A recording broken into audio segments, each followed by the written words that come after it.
just gonna put my foot on the floor and I'm not listening till I see God or a checkered flag.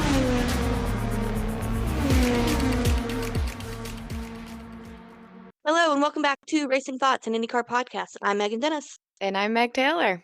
And we are here to discuss everything that has come out of practice and quali within the last week and a half-ish of time. Kind of, sort of. But before we get into that, a little bit of housekeeping news as far as the state of the podcast and what we are kind of revamping things going forward.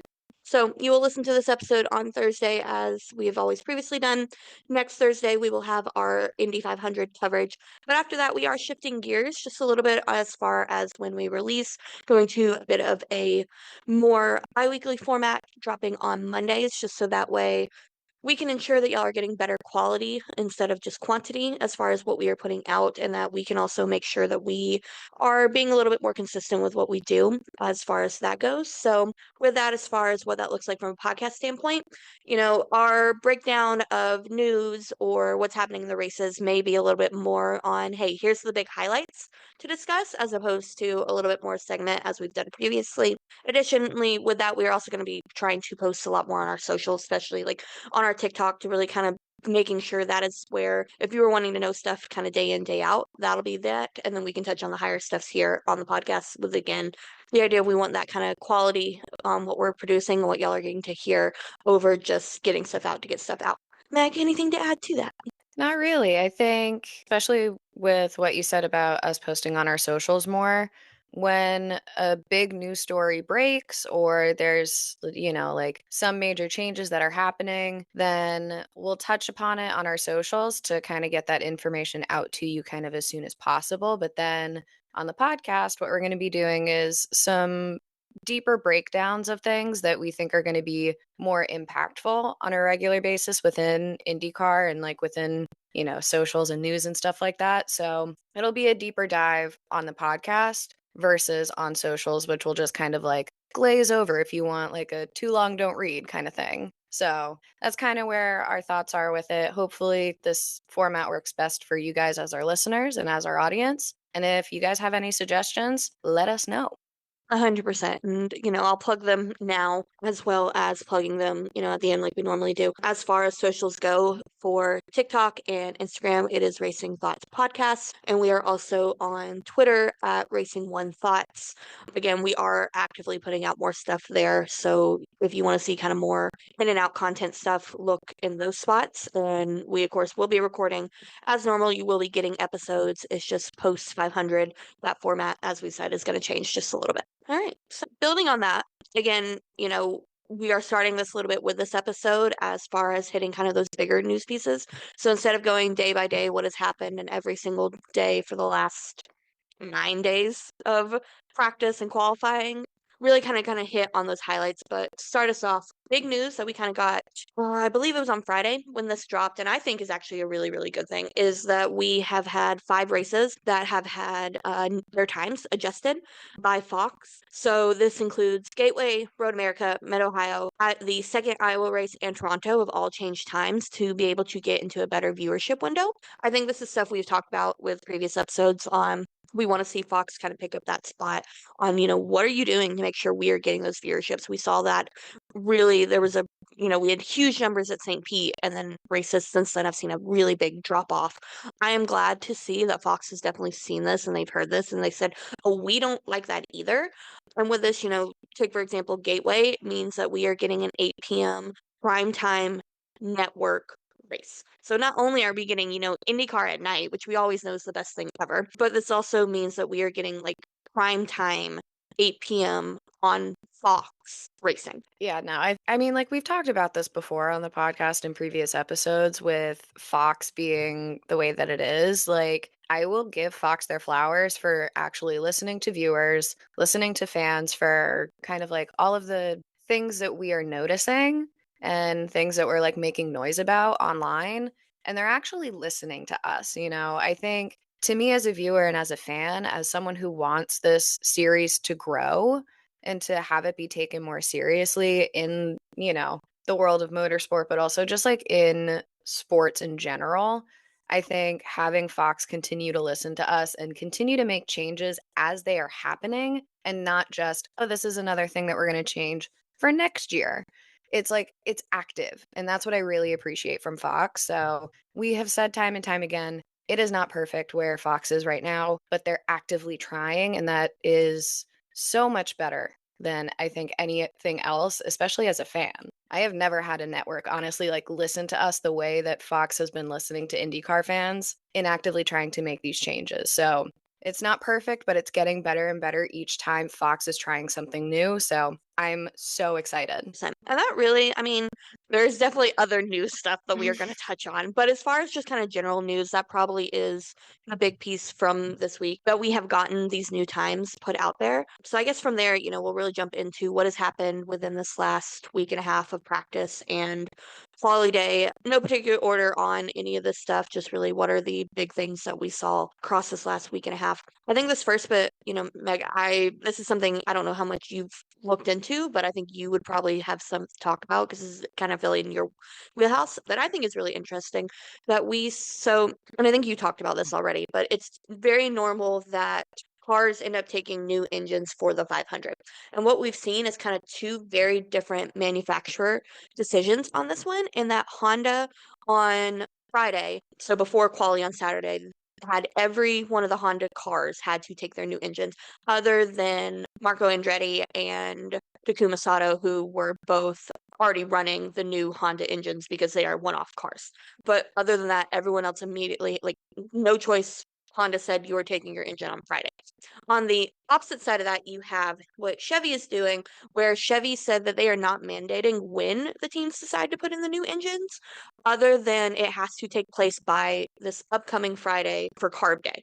So, I think that's kind of interesting, and I'd love to know, as someone who understands kind of the sciencey side of this more than I do, your thoughts on it. Yeah, so I'm not surprised that this is kind of how it's going down. I mean, I had mentioned it on like the month of May episode that we had done previously, a little bit about kind of what these teams are doing with their engines. So, kind of like again, too long don't read recap of it, is that under current IndyCar rules, an engine has to reach a certain number of miles before it is eligible for a fresh engine. So for entrants with multiple engine programs, a fresh engine may be fitted before the 500 without penalties, subject to availability and following like certain conditions, blah, blah, blah, blah, blah. So basically, this is just saying that teams have to run a certain number of miles on their engines. And then when they get a new one, they basically are getting a like fresh new engine. There's nothing been wrong with it before. It's never really raced before. And it is the best possible condition for these cars to have a solid 500. So it's interesting that Honda decided to go with new engines for Quali. I'm not surprised Chevy's doing it for Carb Day, as Carb Day is going to be, it's only 2 hours. And so you'll have practices that are there trying to simulate, race pace and all of that kind of stuff, and group practices and runnings with a lot of cars in the pack. And so I'm not surprised again Chevy is doing it for like Carb Day so that the engines can kind of be prepared and the drivers will know how the engines feel in this simulated race conditions for Carb Day. I understand kind of why Honda did it for Quali. Very interesting choice in my opinion. I would have waited until later. That way you don't have as many laps on your engine for the 500. There's less of a risk, in my opinion, if you wait later. So I guess we'll see. I'm going to be really interested to see how the Honda versus Chevys kind of line up within the 500 this year, to see what is the performance actually going to be like. So I don't know. That's what I'm going to be keeping my eye on, is the order of which Hondas versus Chevys is going to finish. And I think to add to that too, part of why Honda did it before Quali was because that was Fast Friday. And it was really like we are turning up the boost, and it was this mindset of like, we want to do it now. I think it was Marco Andretti, because he was finally like, oh, I get to go fast because I'm not having to keep this engine safe. Finally. With this, it was the idea that Honda was like, well, if we are going to have an engine blow up because we turned up the boost, we'd rather know it now so we can get it fixed before, it is race day. But I think, all your points still stand. I think it's going to be very interesting to see kind of how that shakes out because I do think like it is going to be, did Honda benefit from getting those extra runnings on it versus is Chevy taking the smarter approach of letting it be a team decision and like not getting those miles on it earlier? Yeah, it's something that we're gonna have to watch out for. Me specifically, I'm very interested to see how they all line up. We'll get back to you guys on how that 7, if you're including the open test, crashes. So we have gone from, St. Pete, where we had half a yellow flag, and then you get one kind of yellow flag at the road course to, yes, it's practices and everything, but we've had, including the open test, we've had 7 crashes and some pretty severe ones at that when, Yeah. we had Takuma crash at the open test, and I mean, he broke ribs with that Yeah. one. They had to completely rebuild his car. Go ahead, Meg. He had 94 Gs as his impact force and basically lost the car at 233 miles per hour. And again, that was, when he had the hybrid testing with, the extra boost and everything. And Takuma is not a regular driver, so he's not used to the hybrid power. But honestly, that's not even a thing that you can say anymore because, you have the other guys who have been crashing as well, who are regular drivers, who are in the roster normally. So it's like you can't just say, "Oh, it's Takuma. He's not in IndyCar full time. Like he's a one-off. He's never used this before." Like that's kind of like a quote unquote rookie mistake that Takuma could make. No, it's not. Because then we also have, Kiffin Simpson crashed out. We have Marcus Armstrong. Oh my God. Marcus Armstrong's crash was really scary too. Like, I know you have thoughts. Yeah. I trust the safety team and I trust Dr. Julia. So I'm gonna leave it at that. I mean, he was wheeled off on a stretcher. Like, And he was the only one out of any of the crowd. Well, Takuma was, but Takuma's also 48 years old yeah. and was going very, very, very, very fast. But like Marcus Armstrong being wheeled off on a stretcher into an ambulance after a massive impact. Honestly, in the grand scheme of things, when you look at it versus like a Colton Herta's crash, visually, Colton Herta's looked worse because of how his car was. It was upside down and sideways. It was gnarly. But Marcus's was the one that everyone was actually concerned about. And I'm still genuinely very concerned about his safety. Because, I mean, you look at his post crash interviews when he was finally allowed out, boy was dazed. And as someone who has had multiple concussions and multiple head injuries throughout her life from sports, I know what that is like. I know that athlete mentality of, well, I'm just going to keep going. I will do literally anything to keep going. And James has said on, in commentary multiple times of like race car drivers don't have any self-preservation. And like that to me, like, yes, I know that in theory, but to see it in actuality with Marcus makes me really concerned. And again, I trust the AMR safety team. I trust Dr. Julia. I feel like they have done their due diligence, but it's still incredibly concerning. Well, and I think with Marcus especially, it's the fact that like, okay, all the other guys got seen released there at the IndyCar Medical. Should they have been allowed to drive on the same day? I think that's up for debate because I think if you ask any athlete who has been put under concussion protocol and knows that risk, you know how to get yourself through a concussion protocol well enough. Mm-hmm.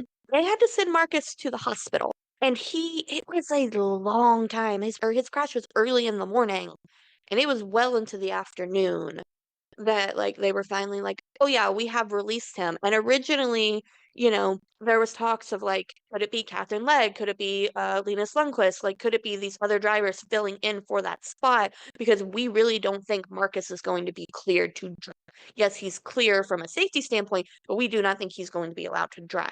And so the fact that like he's fine, but you're doesn't take, a degree in medicine to look at him and say like he does not look okay right now. And No, and I think for me as well, one of the key things that made me like really pause and question whether or not he was going to be coming back at all was, every time that there's a crash or, anytime a driver gets taken into medical, there's always that statement that's like, oh, they've been seen and they've been released and they're cleared. Marcus's his was he's awake and he's been seen. And I'm like, oh, they are clarifying that he is awake. And again, when you have a concussion and you go through that protocol, one of the things is like they don't want you to go to sleep right away. And that's a very scary thing.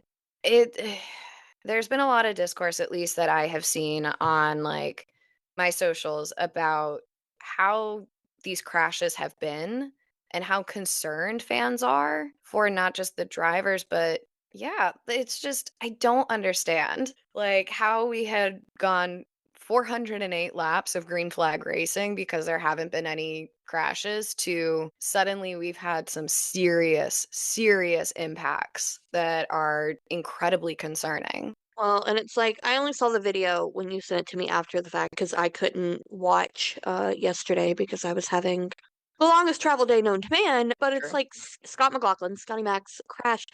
Like they had to go repair the because it was that bad. Like I just The and worst part for Scotty's was that you look at his onboard camera and he's literally holding his head as he's getting flipped. And it is honestly the scariest thing I think I've ever seen. And like I just remember watching Silverstone 2022 with Zhou Guanyu's crash and being absolutely terrified. And I was like comparing these crashes that we've seen in the past week from practices and quali, and I'm like comparing it to those and I'm like these are high intensity crashes. And I don't have a medical degree. I know a little bit about science and engineering, but like what are the ramifications on the drivers for having such high impact crashes like this? And they're used to this type of stuff in the sense of, oh well, this is a risk that we know is going to be there, so we're kind of open to it. And like, yeah, it sucks. Colton even said in one of his interviews after his crash, he's like, I'm not scared of going into the wall. Like, no, it doesn't feel good, but like that's kind of what you have to accept when you are a driver and you're going to the speedway and you're in these cars. But it's like, what are the long-term effects? And that's something that we're not going to have access to for maybe a couple decades. Concussion protocol really wasn't a thing, even 10, 15 years ago. When I was getting my concussions when I was in high school, my high school didn't have any concussion protocol. I was patient zero. I was the one that they were making protocols for, and this was also around the same time of, the Aaron Hernandez stuff. Cause again, I always have to tie everything back to the New England Patriots. Sorry, not sorry. But like that was kind of the catalyst, I think, for a lot of people in sports to really start talking about that is, right, well, what are the long-term ramifications? And we're just really kind of starting to see research come out confirming all of these things that we know. It makes sense that, a lot of the research is done in football and done in soccer. None of it is really going to be done in motorsport, even though it absolutely should. So, long-winded way of saying these crashes are insane.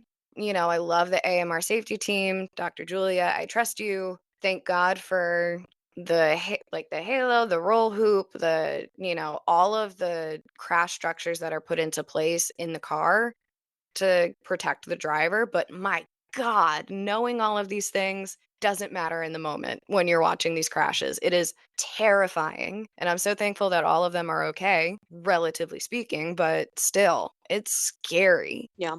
And I think to add on to that too, we as a podcast have talked about the hybrid a lot. Yeah. And I think for the most part, it's been in a positive light. And this is really, I think, one of the first times like I want to talk about this in a negative way because I think we can safely say that if you look at how these crashes are happening, even like the smaller ones that like Christian Rasmussen had both last week and then even had today being Monday the 19th, where he was relatively able to save it in comparison to the others. If you look, it is all happening primarily on either turn one or turn two, and they're all losing the rear. And that fully goes to the fact that that is where that extra weight in the hybrid is. And to Meg's point earlier, it's like, okay, you could say about Sato, maybe he's new, like he has been, well, he's not new, but new to using the hybrid. This isn't familiar to him. It's a one-off race, blah, blah, blah, blah. Okay, we could have said that a month ago. But now we are talking about, yes, this is the first time this is being done at the Speedway. This is the first time we are seeing it at the 500 with them going this fast. But these are not guys primarily that are not used to the weight of the hybrid now, and that we are almost at a year of using it. I think we have a real problem that needs to be addressed sooner rather than later on. There's too much weight in the rear of the car now that it is putting a major risk to these drivers' safety. Percent. And like I was talking to my dad about it on Saturday and Sunday, and my dad has, I guess, apparently been like a very sneaky IndyCar follower for his whole life and just decided not to tell me about it because he was like spouting off like historical facts and, crazy races that he used to watch with his dad. And I'm like, okay, thank you, Dad, for hiding this from me for my whole life. Okay. But he also has like an engineering brain as well. So like we were talking about what does this hybrid mean for these cars, and completely unprompted, my dad was like, "Well, I wonder if it's because, the hybrid is an entirely separate unit that they just like plopped into the car and like it doesn't make sense for the rest of the build of the car." And I was like, "No, you absolutely are correct. Like the hybrid unit is an entirely separate system. And again, I talk about this in the bonus episode where I go into the hybrids. It's an entirely separate unit that was basically just kind of plopped into the car. And, they wanted to do certain things, but then they decided, oh, that's going to be a little bit too heavy. So they took those modifications out. I forget off the top of my head what those were, but it is a significant amount of weight in the rear that was just kind of put there. And again, we have talked about this when I've gone over techs and specs and stuff, but the chassis has stayed the same since 2012 or 2013. And the hybrid wasn't really a concept until 2019. And that was when the concept was first introduced. And then it has been pushed and pushed and pushed. So we have the same chassis and the same car build since 2012. Hybrid was introduced as a concept in 2019 and implemented halfway through 2024.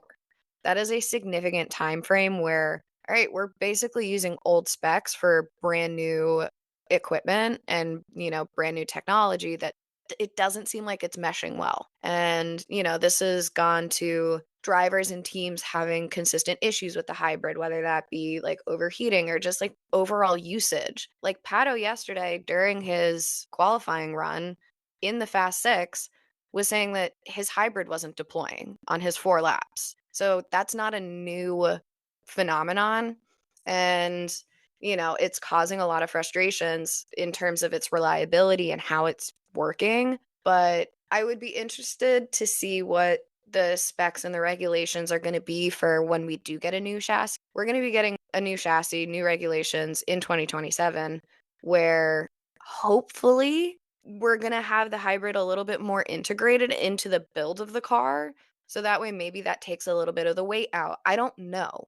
I'm not one of those engineers. I wish I was, or at least I wish I knew one so I could ask. So if there's any teams that would love to teach me, let me know. But I do think that maybe in the future, when we get new specs and get new regulations and get a new chassis, that maybe that weight issue might change. I don't know, but I think that could potentially be a solution, but that's 2 years away, which is crazy to think about when you look at the significance of the crashes, when you look at the consistency of how it's not consistent. So overall, I do think the hybrid is a very good piece of technology to be adding in. I just don't think it was implemented in the best possible way. And I think we're kind of paying the price for that right now. I can't speak for you and I can't speak for anybody else, but, I don't think any advancement in technology is worth a person's life. And with the crashes that we've been seeing, I have started to worry about that. And I'm not a fan of how it's been and how it's been impacting, the drives. So makes me feel icky.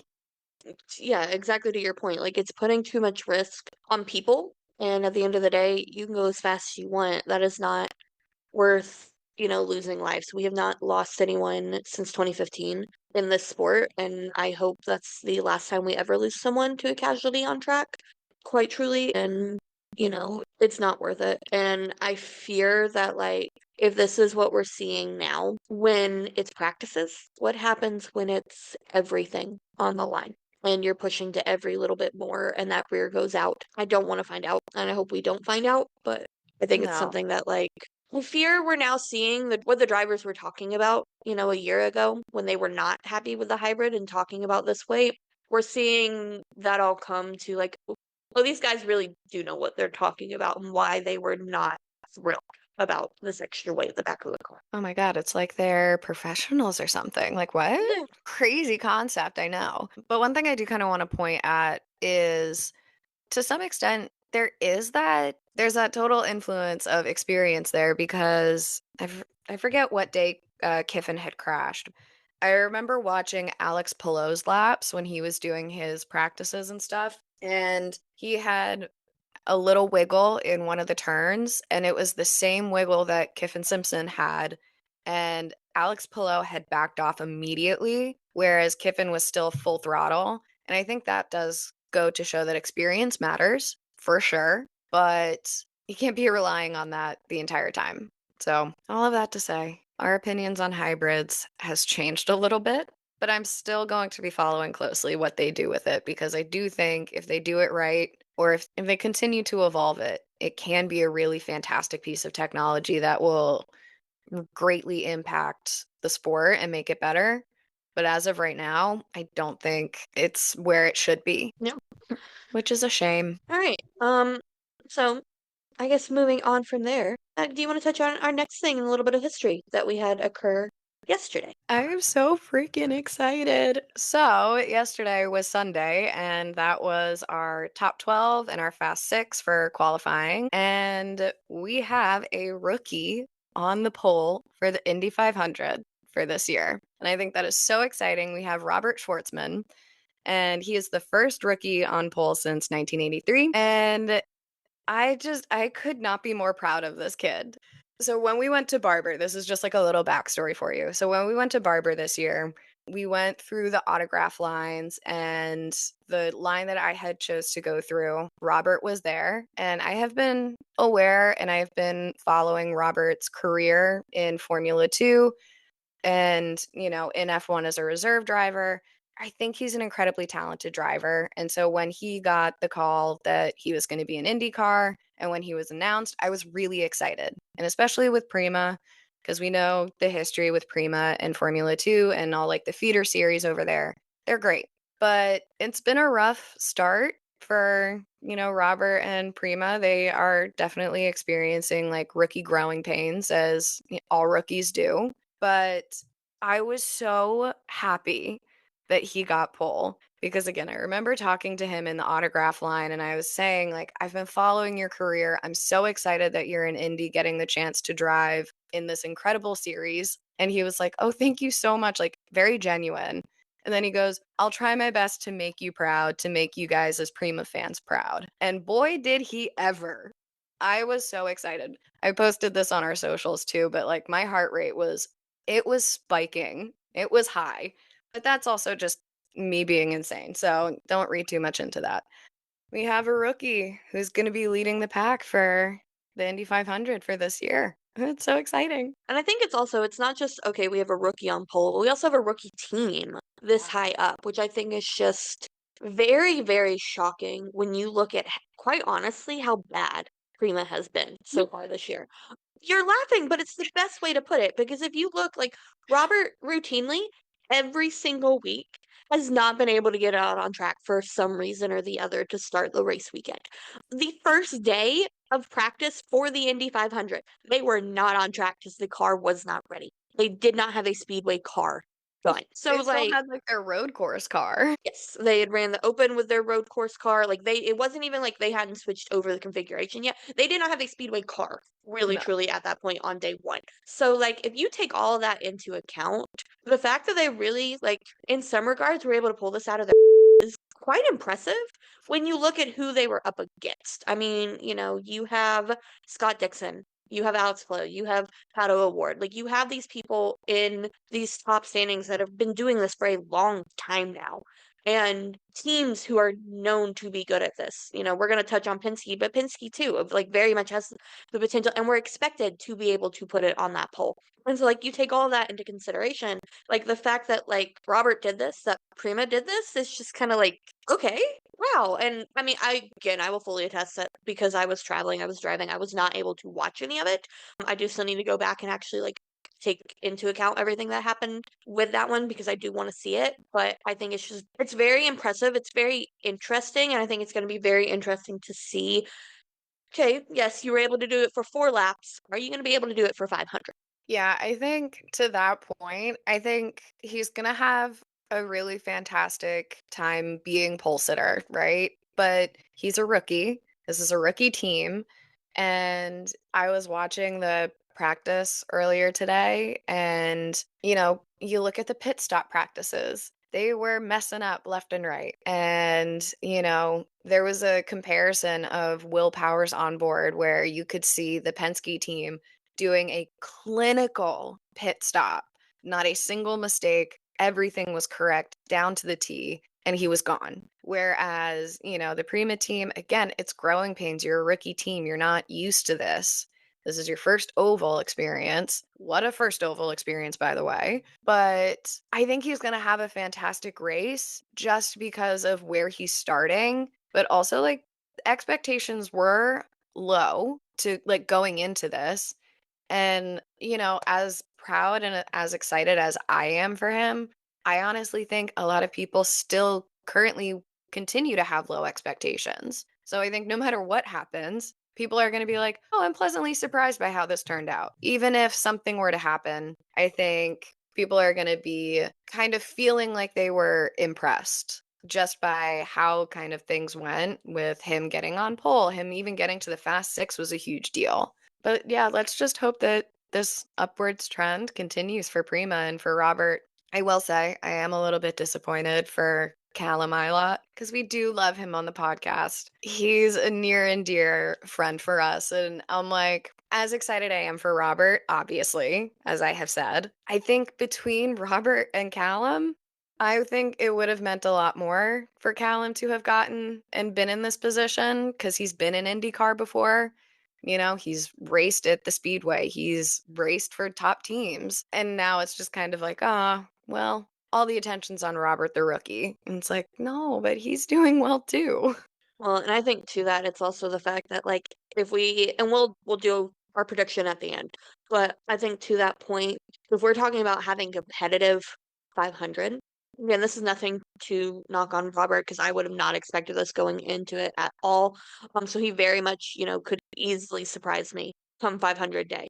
But I think if we are really looking at it between a rookie in his very first oval and his very first 500 versus with a new team, because it's not to say that a rookie hasn't won. Alexander Rossi won in his rookie debut in 2016. But he was also with Andretti. So there's like a little bit of caveat to that. Versus like this is Callum's fourth 500. I think if you look between the two and just kind of take that at face value, and I am saying like I'm taking this at face value, I think Callum knows the Speedway more to be able to hold through it with a better fighting chance than Robert may, with it just being those growing pains of a first oval with a first oval team. So for Callum, he finished in 11th last year with Arrow McLaren. The year before, he finished 12th with JHR. And then the year prior, he was 32nd. Like 11th and 12th in 500, that's really good. That is really, really good. Well, especially last year when he was called on, the week of, or maybe the week of practice, and was just like, hey, can you get here? Yeah. Yeah. So I'm not worried about Callum and his finishing abilities with the 500. I honestly think he's probably going to be the one that is going to place higher between the two, just because that experience, it does matter around the Speedway. It really, really does. So excited for Robert, excited for Prima, very interested to see how Callum is going to respond and perform. So for qualifying last year, he qualified 15th and finished 11th. Oh, no, I meant for this year. Oh, for this year? 21st. Is that +2 though? Is he going to be starting 19th? Yes, he will be starting 19th. No, this is the updated one. He'll be starting 21st. Oh, okay. Sorry, I just thought that was interesting to see where like he qualified in comparison. So that Yeah. first to 21st. I think that'll be something, maybe to come back and talk about next week, circle back to it and kind of see. All right. I guess now we can switch gears and talk about the other end of everything that happened with our last chance qualifying bump day, as you will. We're not calling it bump day. Little disappointed about that because that's what it is. But whatever. Our last chance qualifying that happened, which we had 4 drivers this year. So, we're 34 drivers in total competing for 33 spots. We discussed what this looks like in our most recent episode before this one. But this meant that Marco Andretti, in his 20th attempt, was competing to even make the big show. Marcus Armstrong, of course, following that crash, did not put a qualifying time in, which meant he was going to be participating in bump day. And then both of the Dale Coyne racing cars with Rinus VeeKay and Jacob Abel. Meg, as I said, I was not able to watch. I'm going to hand it over to you to kind of discuss what bump day looked like. Yeah, so bump day, as Megan just said, it is the last chance for the last few cars to, be able to qualify for the 500, the last 3 places, the last row of the grid. It can be incredibly stressful. It's typically cars that aren't performing super well, unfortunately. And, you had Marcus put up a pretty solid time. I was a little worried, just based off of the car rebuild. It's never going to be as good as the primary, race car. So that was really interesting for me to watch. Pretty solid time, wasn't super concerned with him. And same with Andretti. He was pretty solid. So it kind of was a last place battle, unfortunately, for Dale Coyne. And what ended up happening was Arenas had qualified and he put up like a 227 point something time, and Abel had put up like a 227 as well, but just like a little bit lower, right? And for last chance qualifying, there's only an hour, but it still follows like the Saturday rules of qualifying where there's 2 lanes of running. You have the primary lane, which will get you priority access to the track, but you have to pull your time, versus lane 2, which is the non-priority. You keep your time, but you have to wait, blah, blah, blah. So it was honestly probably about 35 or so minutes where there was just no one running. And that was because Abel and VeeKay were kind of waiting it out to see what they would do. I thought that Abel was going to go in the priority lane because, again, he was in 4th. He was going to be bumped at the time that this was all going down. And at this point, it was like 7 minutes left and like 9 minutes left or whatever. And then all of a sudden, we get word that Rinus VeeKay has pulled his time and he's going into the priority lane. And I'm like, oh my God, this is such an interesting strategy. I'm stressing. I'm pacing my kitchen. And my dad is making fun of me as I'm doing this because I'm eating burnt pizza. And it worked out in the end for Rinus VeeKay. He put up a time and it was a full second slower. It was a 226 point something. I don't remember the exact times. Forgive me. But it was a 226, a full second slower than what his other time had been. And, the boys in the commentator booth were saying, like, oh, well, at this point, what is the best strategy? Because you're on the same team. You have access to all the same data. And is the best idea to play offense, which is what VeeKay essentially did, which is pull his time to try and be better than his teammate and to make it so that his teammate has to catch up? Or is it better to wait and play defense basically and just be like a little bit of a sitting duck and wait to see what your teammate does and then go and like better your personal time? And again, it turned out fine for Rinus VeeKay, which is unsurprising in comparison between VeeKay and Abel. Abel is still a rookie. He is still learning a lot, but man, it was stressful. I really didn't know what was going to happen because both cars were honestly performing pretty poorly. And the fact that Rinus pulled his time to put up a slower time, that made me nervous. And, again, it worked out for VeeKay. I think Renus is a really excellent driver around the Speedway. I mean, consistently putting cars in high places where the car honestly probably shouldn't be in terms of results. He's really good at that. And so I expect that he's going to do something similar. But I mean, all day he was complaining the car is not drivable. It's bad. The setup or something is not right. He wasn't jiving with it. And it was incredibly obvious. I feel terrible for, Jacob Abel. And, there's a lot that we're going to touch on with our last news point, I think. But, it just so happened that Abel's car was not able to produce a time that was going to be able to get him into the 500. And, I respect how he has been handling himself in terms of, pressers and being in the commentator box today with James and Towson and Will Buxton. Like, he's been great. And I think he is being incredibly mature for how everything has been falling out. But I want to highlight one quote that he had that I think is kind of indicative of his mentality and how he's presenting himself is he said, I want to be in the 500 more than anything, but I don't want to be there on a technicality. And I really respect him for it. So the same way that I think happened last year with Nolan Siegel when he got bumped for bump day, we're going to see him do well eventually. I just don't think that this was his year. And who knows what will happen next year. The Speedway, she picks and chooses. And, you got to respect her choice. So, Abel, I'm sure we'll see you do something good sometime soon. I don't know when that will be, but that's bump day for you. Yeah. I do want to echo your sentiments on how mature Jacob Abel is being in this situation.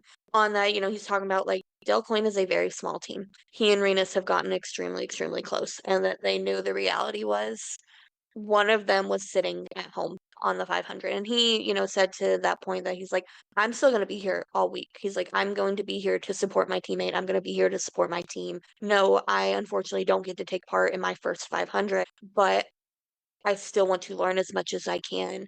And I still want to be able to support this team in the way that they deserve, even if I'm not getting to actually like be the one driving in it. And I think if you take into account the fact that he is a rookie, he is 24 years old, to be able to really handle what is a hard situation of something you have worked for, regardless of if you feel he's, a nepo baby who's benefited from driving for his family's team, that is a statement of fact. That is not me holding that against Jacob Abel. That's just because I do like Jacob Abel. But like if you take all that into account, like he still is handling this with a lot of grace in a situation that like it is not easy. It is not easy to be the only person sitting at home on the biggest day of the year in the sport that you drive in and something that you have been dreaming for and working for your whole life. So the fact that and we're gonna touch on the Penske-ness of everything that's happening and why quite honestly, like Jacob Abel could have right to be very upset and could be throwing a lot of fits right now. And to the statement that Meg read, I think he is handling this, I think, a lot more maturely than like a lot of 24-year-olds would typically. And saying that, it's not my time. My time will come, 500 will come, and it'll be what it is. Absolutely. And I think it also kind of sucks for him right now because you have so many drivers and like personnel within IndyCar and like just in general on social media too, who are saying and like supporting him, being like, no, you should absolutely be able to be here. I think it's so interesting. And he's in a very unique position right now where, he's getting a lot of very vocal support from, again, drivers and other personnel within IndyCar and just in general on social media saying that he should be allowed to have qualified, does deserve the chance to be there. But, I think you look at all of these other drivers who have also missed out on their first Indy 500. You look at Nolan Siegel. Again, he was the one that was bumped last year. Now he is qualified officially with Arrow McLaren this year. And then you also think about like Pato O'Ward. He missed out on his first Indy 500. And now here he is on front row and has been in the position multiple times where he could have won it. But you have people like that who are voicing support for Jacob. And he has been like, nope, it's not my time. Like, I don't want to go in on a technicality. Like, I want to earn it. And that is such a respectable thing. Okay. Yeah. So that's kind of all I think I have to say on the Jacob Abel situation. Anything else for you to add before we move on to the big piece? Let's talk about Penske. Oh, my favorite. I don't even know how we jump into this to begin with. I guess the brief rundown of it is that essentially two big things as far as rules go were broken for the number 2 and the number 12 cars. So that is the number 2 of Joseph Newgarden and the number 12 of Will Power. Neither of these are driver infractions, and I think that is important to say. Well, like, yes, these cars are connected to drivers. None of this that we are talking about, I think, is connected to them as far as them being the drivers of it. They have nothing to do with what is happening as far as parts of the car go. What they know or don't know, I don't know. I'm not in Team Penske, but I think that is important to distinguish when we were talking about this. So, and again, I wasn't watching, so Meg, feel free to add content and context to this. Essentially, the first thing that happened was the fact that one of the cars, I think it was Will's, was being worked on in pit lane. Or was it that Will's failed technical? Take it over. You know more. What happened yesterday? Okay. Failed inspection. Yeah. So essentially, what had happened was before the cars get onto pit lane to line up for quali and to line up for literally anything, the cars have to go through technical inspection. And once you get through technical inspection, you get a sticker that says, "Yay, congrats, you passed," and lets you move on. And what they had noticed was in Will's car on the number 12, or yeah, number 12, they noticed something on the attenuator that they were not a big fan of. However, there's a caveat to that as well, is that Joseph's car passed through first and passed the technical inspection.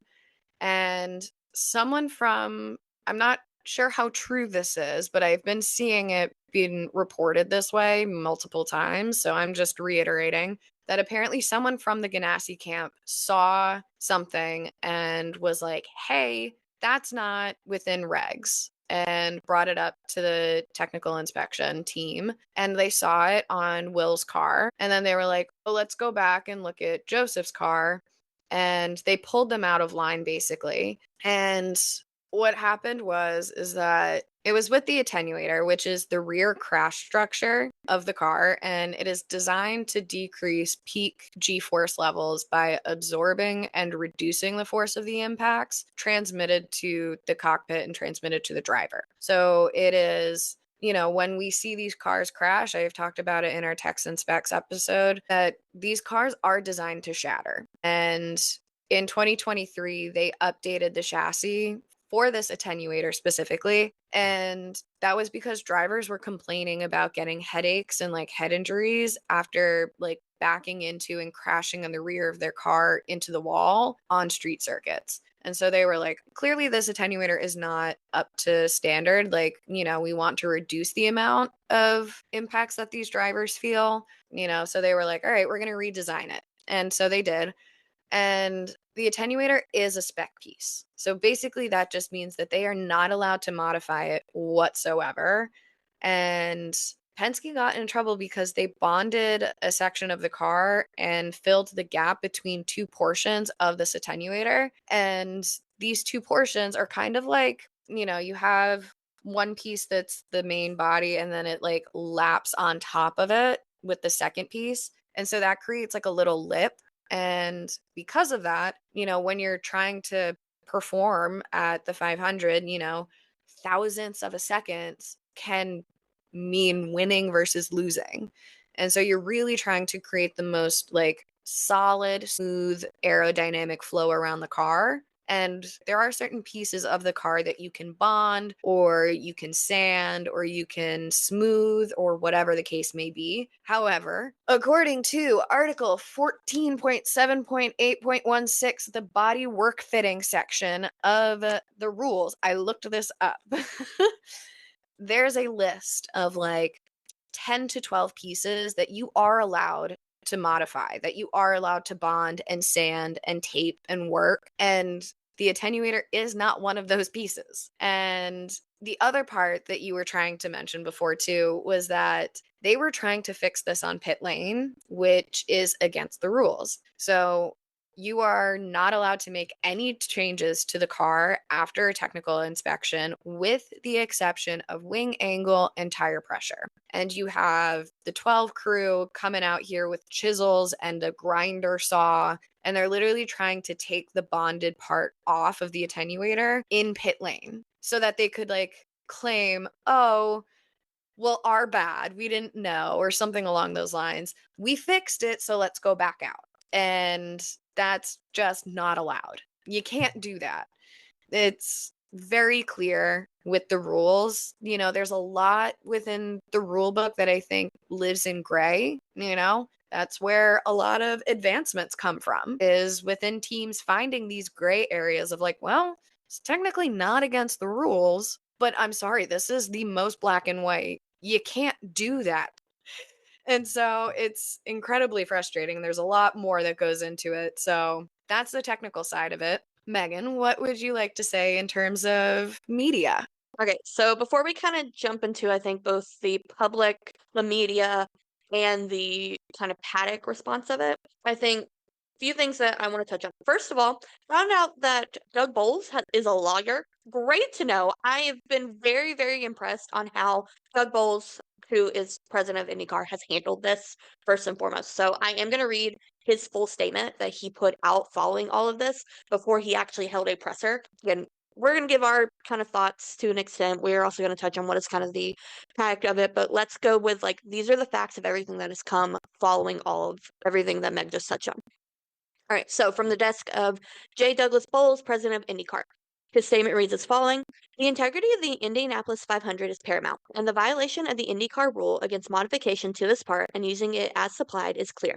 This penalty should be more than simply starting where the cars might have qualified anyways, if given the opportunity. The cars belong in the field as two of the fastest 33. However, starting on the tail of the field is the appropriate penalty in this instance. The positive momentum around the NTT IndyCar Series and the Indianapolis 500 has been on a steep crescendo over the last several months, and we want it to be clear that our intent is to maintain that momentum and discourage teams from putting IndyCar in positions where it calls into the integrity of our officiating and the levelness of the playing field.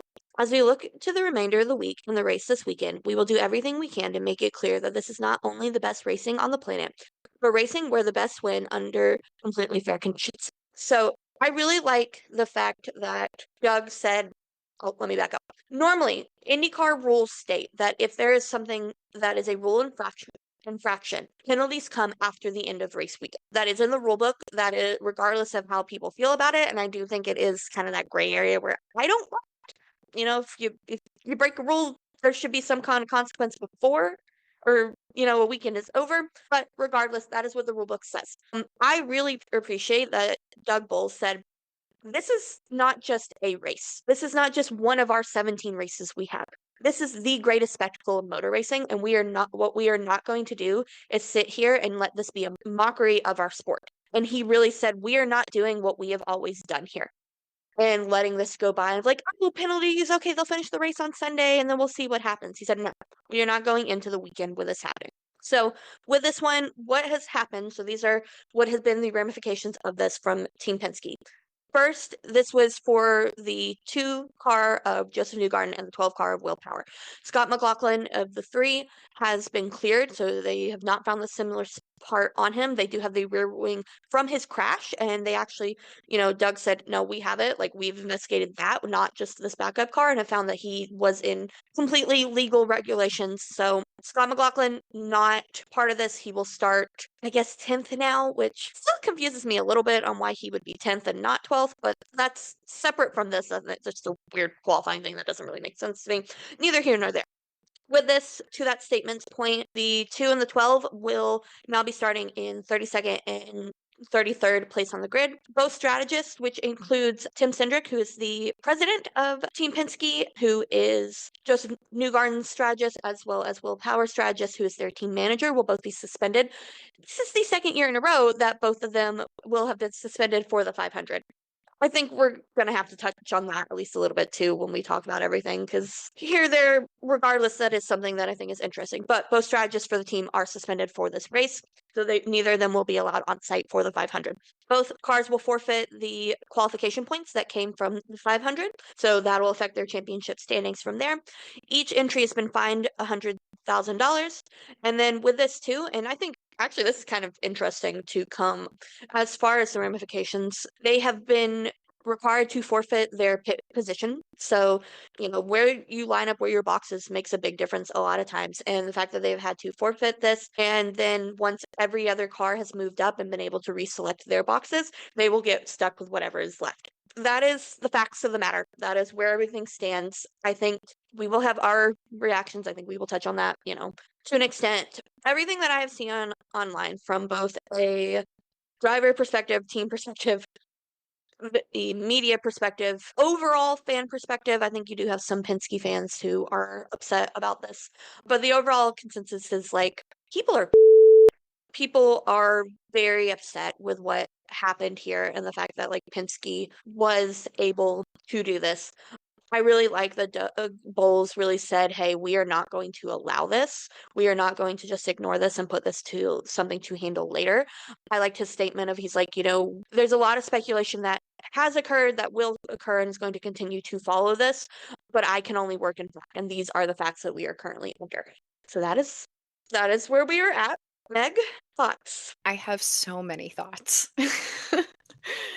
I mean, like, I'm incredibly frustrated. And I don't know how to say this kindly. So I'm trying. I think Pato honestly summed it up really well in his press conference, where he was like, Penske doesn't need to be doing this. They have good cars. They have competitive cars. They are Penske for a reason. Like, they have the resources, they have the money, they have the cars, they have the drivers. Why are they continuing to cheat and do this kind of stuff and do things out of regulation? They don't need to. And so that's one source of frustration. The second source of frustration comes from, how did this initially pass tech inspection? Genuinely. Like, I don't know, and no one really does, whether or not they had these things on the qualifying cars on Saturday. Personally, my gut is telling me, yeah, they probably did. They probably had something. I don't know for sure, so don't quote me on it as fact. But I firmly believe that they probably did have something on Saturday. And so putting them to the back of the grid feels insufficient to me as a fan. But, we ride within the regulations, we ride within what Bull says. Like, it's just frustrating because Joseph's car went through tech inspection first and they gave him the sticker of approval.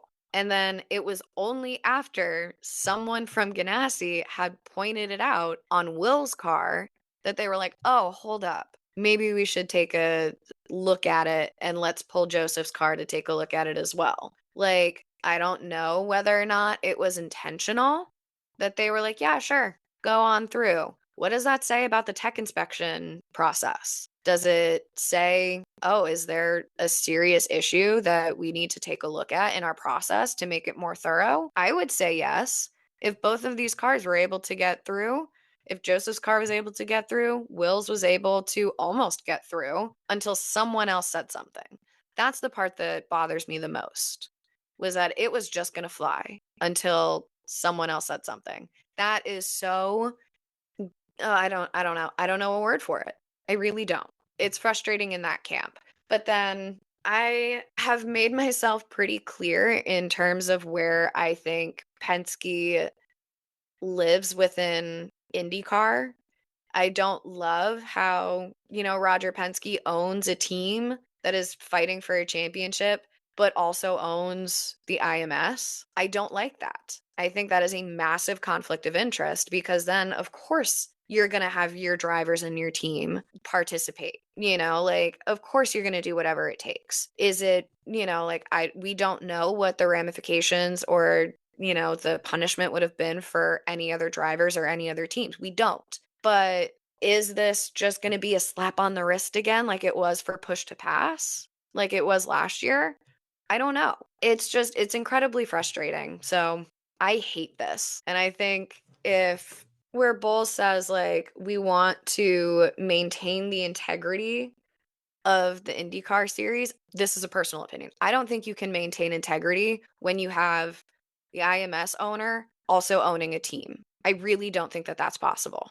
So that's my personal opinion. And I think that really needs to be taken a look at in the grand scheme of things. I am going to go back to when you were talking about the technical inspections and something that Doug Bowles had said about this when he was talking to media during practice today, that the stickers they put on those cars are not, permanently stuck there. They at any point as a series can decide that they want to re-look at anything and can pull that off. And that's not to say that I'm disagreeing with anything that you have said in relation to that, because I do think there's a lot of questions that now need to be asked about kind of the integrity of the tech specs. But I think to that, like, look at Connor Daly on Saturday. Connor ran his quali run. He got through that initial inspection. He came back and his car failed inspection after, and he had his quali time dropped. So, do I think it's an issue that this came to the forefront after supposedly, allegedly, another team pointed this out? Yes, 100%, because that means that is a problem. And it does go back to there is an issue that this is, again, a scandal involving Penske, and that it is a morally gray issue on team ownership and series ownership and IMS ownership at best. 100%. Again, to what Meg said, we don't have another team to compare it to. And I think that makes it even harder to be able to have a standpoint on. I don't want to say that I am saying that I am pro all of this, because I'm not by any means. I don't like cheating. It doesn't sit well with me. I think it's a hard position to say that maybe the punishment doesn't fit the crime when we just don't have a reference point of anyone else to compare it to.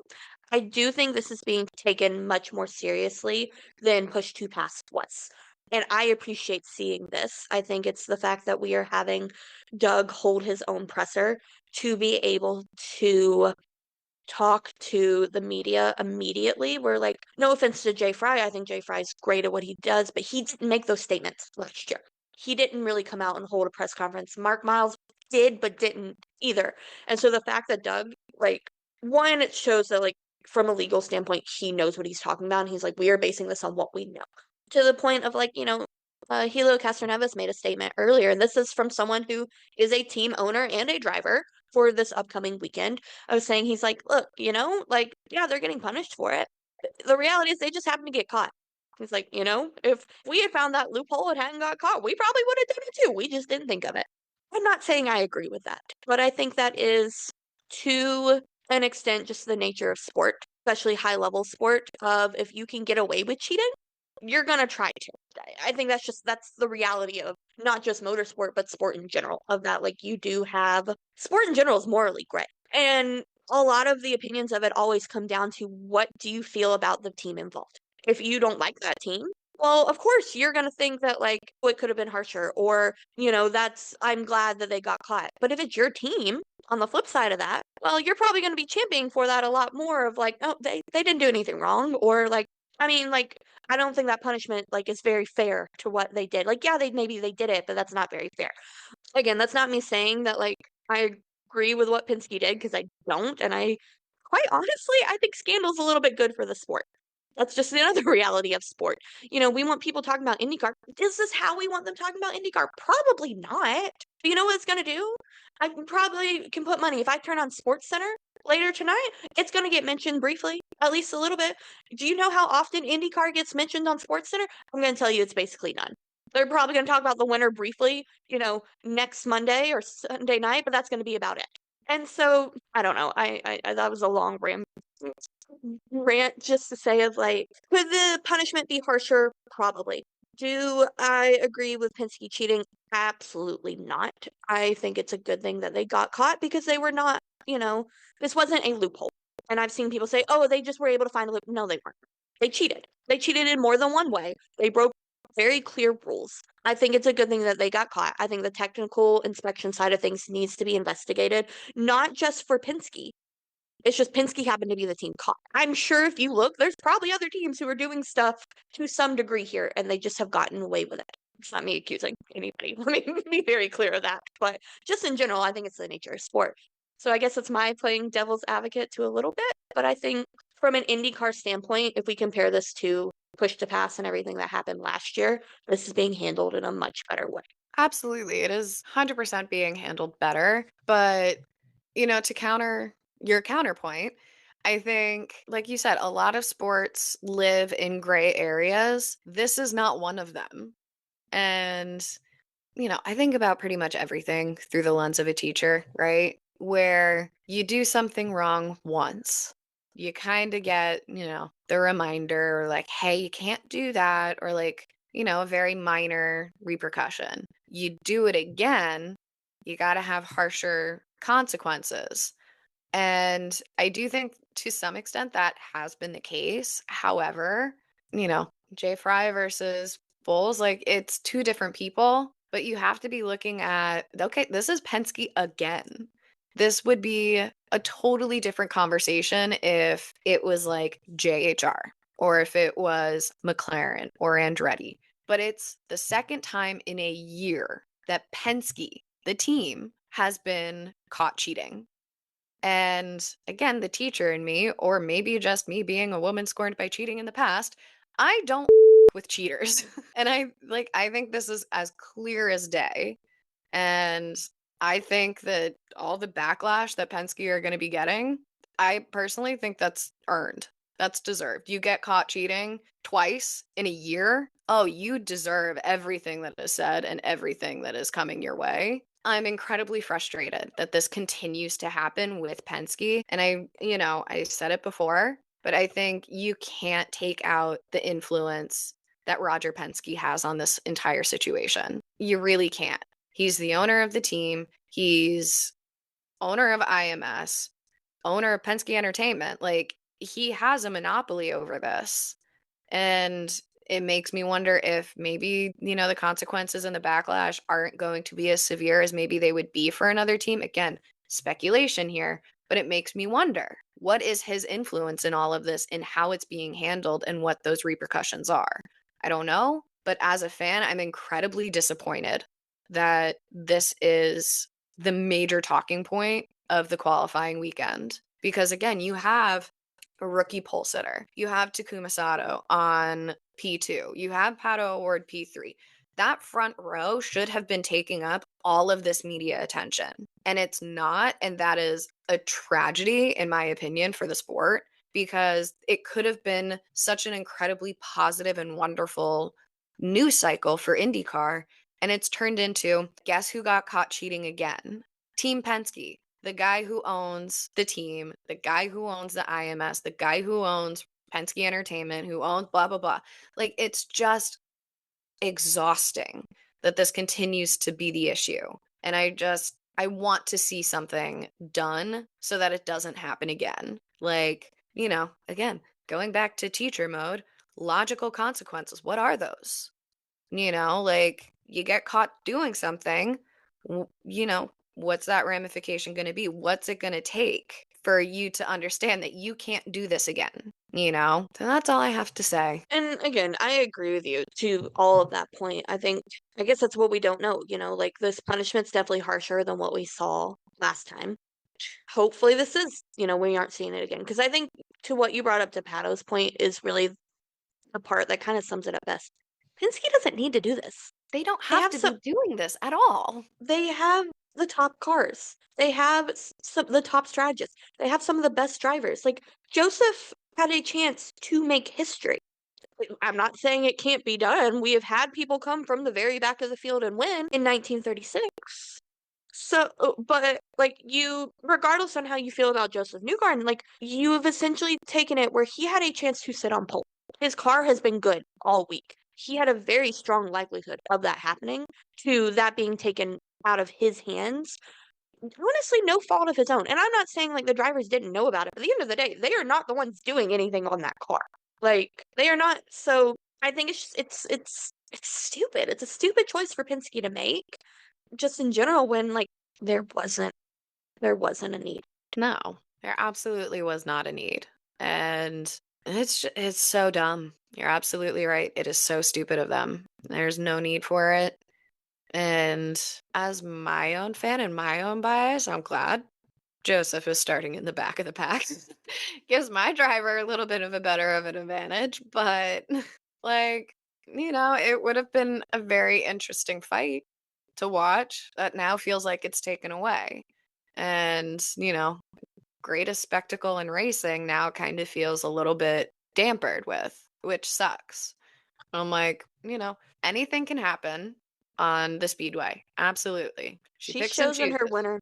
Yeah. We don't She know picks yet, and but she's chooses. chosen her winner. Yeah. And like I'm excited to see how that pans out, but it really is incredibly disappointing that this is the news story that has come out of this qualifying weekend.